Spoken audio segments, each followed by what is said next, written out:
और यहाँ पर 12 लिखा है, यहाँ 16 लिखा है, यहाँ पर 20 लिखा है एंड सो ऑन। ये क्या है, ये एपी है या फिर जीपी है बच्चों? ये एपी है या फिर जीपी है? ये एपी है या फिर जीपी है? ये एपी है। एपी कब, कौन सी सीरीज एपी कहलाती है बताओ? कौन सी सीरीज अरिथमेटिक प्रोग्रेशन कहलाती है, एपी कहलाती है? जब दोनों के बीच का कॉमन डिफरेंस सेम हो, जब दो टर्म्स के बीच का कॉमन डिफरेंस सेम हो। देखो सबके बीच का जो गैप है वो 4 है ऐसा, तो इसे हमने क्या माना? इसे हमने एपी माना। लेकिन अगर यहाँ 4 लिखा है, यहाँ 8 लिखा है, यहाँ 16 लिखा है, समझिएगा सारे बच्चे, यहाँ पर 32 लिखा है, यहाँ पर 64 लिखा है, यहाँ पर 128 लिखा है एंड सो ऑन, तो ये पता है क्या है? ये पता है क्या? ये जीपी में चला गया, यानी ज्योमेट्रिक प्रोग्रेशन में चला गया। ज्योमेट्रिक प्रोग्रेशन का खास मतलब, उसका डिफाइन क्या है, मतलब क्या है? मतलब ये है कि जब आप सेकेंड टर्म को पीछे वाले से डिवाइड करोगे तो जो रेशियो आएगा, जो वैल्यू आएगी वो सेम आनी चाहिए। चेक करो चाहो तो, 8/4 करोगे तो 2 आएगा। उसी प्रकार जब आप 16 को 8 से डिवाइड करोगे तो भी देखो 2 आएगा। उसी प्रकार जब आप 32 को 16 से डिवाइड करोगे बच्चों तो भी देखो 2 आएगा, है ना? जब आप 64 को 32 से डिवाइड करोगे तो भी देखो 2 आएगा, है ऐसा? जब आप 128 को 64 से डिवाइड करोगे बच्चों तो फिर देखो 2 आएगा। ये बात समझ आ रही है? तो इसे कहते हैं जीपी, मतलब रेशियो, कॉमन रेशियो सेम होना चाहिए। ठीक है, कॉमन रेशियो यहाँ पर सेम होना चाहिए। ठीक है, तो ये होता है हमारा स्पेसिफिकली जीपी। तो यहाँ पर जो स्ट्रक्चर बनता है बच्चों जीपी का, वो ये है कि मान लो पहला टर्म ए है ना? तो यहाँ पर आप नोटिस किए कुछ, क्या किया बताओ? यहाँ पर एक चीज आपने नोटिस किया होगा, अगर आप समझदार बच्चे होगे तो, जो कॉमन रेशियो आ रहा है कितना आ रहा है? 2 आ रहा है। देखो सब जगह, है ना? डिवाइड करने पर सब जगह 2 आ रहा है ऐसा?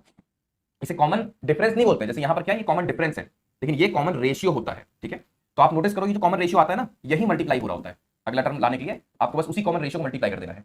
मतलब अगर आपके पास पहला टर्म है तो उसी कॉमन रेशियो को मल्टीप्लाई करते चले जाओ, आपका आंसर आ जाएगा। यानी मतलब अगर पहला टर्म ए है हमारा, तो अगर आपने आर से यानी कि कॉमन रेशियो से मल्टीप्लाई कर दिया तो अगला टर्म आपका ए आर हो जाएगा।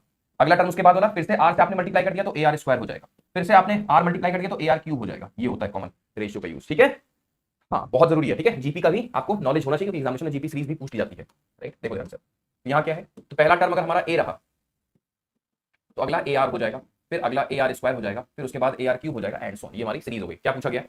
The difference between the second and third term, first second third, इनके बीच का डिफरेंस बताया गया क्या है? इज 60, मतलब A R square minus A R की वैल्यू आपको 60 दे दी गई है। ठीक है, तो अगर हमने ए आर कॉमन ले लिया तो आप बताओ क्या बचेगा? तो बचेगा बच्चों, ए आर कॉमन लेने पर R minus 1 is equal to 60 बचेगा, है ना? ए आर कॉमन ले लिया, आर माइनस 1 हो गया। और भी कुछ दिया गया, when the difference is divided, when the difference, ये जो डिफरेंस निकल के आया है ना, is divided by the first term then the value comes 20। क्या मतलब हुआ? ये जो डिफरेंस दिया गया है क्वेश्चन में, ठीक है, इनका जो डिफरेंस है, उसे अगर आपने फर्स्ट टर्म से डिवाइड कर दिया यानी कि ए से, तो आपको क्या मिल रहा है? 20 मिल रहा है। दैट मींस कि ए की वैल्यू क्या आएगी? आप बोलो सर 3 आएगी। ए की वैल्यू 3 आ गई। अगर ए की वैल्यू 3 आ गई तो यहां पर पुट कर देते हैं, है ना? हमारे पास आर आ जाएगा। तो ए की वैल्यू 3 है बच्चों, ये आ गया, तो 3 से डिवाइड करो तो 20 आ गया बच्चों। और आर, ठीक है, square minus R minus 20 is equal to 0। ये है। तो 20 के तो ऐसे फैक्टर्स होंगे जिनका माइनस करने पर बना, तो आप बोलो सर 5 4 20, है ना? माइनस माइनस है तो प्लस और माइनस हो गया। तो आर यानी कॉमन रेशियो की वैल्यू क्या आ रही है आपको? 5 हम ले लेते हैं। ठीक है, -4 नहीं, क्योंकि फिर तो सीरीज गिरना शुरू हो जाएगी। तो हमने अज्यूम किया कि हमारे पास जो कॉमन रेशियो आया है वो 5 आया है, मतलब फर्स्ट टर्म हमारा 3 हो गया और कॉमन रेशियो हमारा 5 आ गया। ठीक है, अब क्वेश्चन ये कह रहा है if the first term and the common multiple is interchange. Okay nice, इसका मतलब कि अब हमारा जो फर्स्ट टर्म है वो क्या है? वो 5 है, इंटरचेंज करने कह दिया, और आर जो है वो 3 है। सॉरी,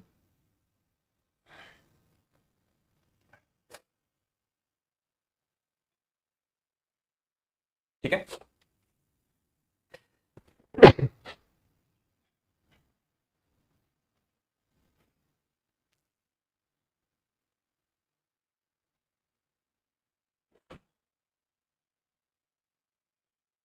हाँ हाँ ठीक है, -4 नहीं ले रहे हम, पॉजिटिव कह रहे हैं, ये हम कह रहे हैं। ठीक है, ए की वैल्यू 5 हो गई, आर की वैल्यू 3 हो गई। क्या पूछा क्या गया? Then find the fifth term of the new geometric progression. आपसे फिफ्थ टर्म पूछा गया, नया, है ना? तो जब भी, जैसे हमारा, याद करो बच्चों, हम जब nth टर्म निकालते हैं टीएन, जब हम टीएन निकालते हैं, है ना, एपी में, तो फॉर्मूला क्या होता है? A plus n minus 1 into d, ये होता है। अगर आपने एपी भी नहीं पढ़ा है तो आप सर्च कर लेना यूट्यूब पे, इसकी भी जानकारी आपको अच्छे से मिल जाएगी। आप यूट्यूब पे सर्च कर लेना अर्थमेटिक प्रोग्रेशन बाय नवीन सर, आ जाएगा। ठीक है, इसके ऊपर अच्छे से डिस्कशन किया गया है। और अगर हमें जीपी में nth टर्म निकालना होता है, जीपी में, तो फॉर्मूला होता है ए आर एन माइनस, ठीक है, ए आर, तो ए की वैल्यू देखो, ए आर 4, इसे आप सॉल्व कर लो। ए की वैल्यू 5 है, आर की वैल्यू क्या हो जाएगी? 3 है, 3 की पावर 4, ऐसे, तो 5 मल्टीप्लाइड बाई वैल्यू देखो ए आर 4, इसे आप सॉल्व कर लो। ए की वैल्यू 5 है, आर की वैल्यू क्या हो जाएगी? ठीक है, ए आर, तो ए की वैल्यू देखो, ए आर 4, इसे आप सॉल्व कर लो। ए की वैल्यू 5 है, आर की वैल्यू क्या हो जाएगी? 3 है, 3 की पावर 4, ऐसे, तो 5 मल्टीप्लाइड बाई 3 पावर 4 कितना होता है? 81 होता है, ये 405।